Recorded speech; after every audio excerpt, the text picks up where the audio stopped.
But 7 years later, the drenching rains of Isaac testing the levees in New Orleans and the surrounding parishes. There's also flooding and hundreds of thousands of households without power across the Gulf region. We're also covering Isaac's impact from energy prices to disrupted air travel.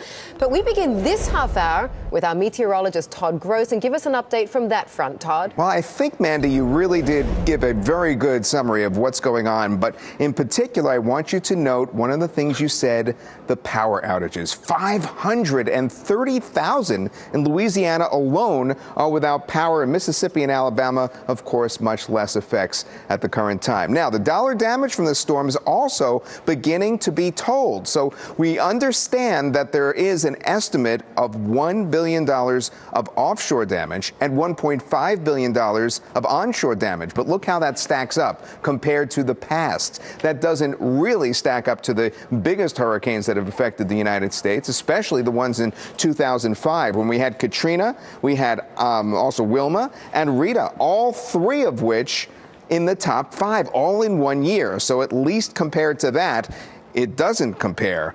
Now, in terms of the rainfall that we're about to see, though, that is another story entirely. And this is where the estimated damage may have to be revised. Because right now, what we're looking at is a storm that is starting to move almost due north. You can see that little jog at the end there. And because of that, as it passes by Houma and moves to the west of New Orleans, we're expecting rainfall of 15 to 20 inches. And we're not sure yet how that's going to pan out in terms of the dollar amounts. We'll keep you posted, of course, as this unfolds throughout the day. Brian. All right. Thank you very much, sir.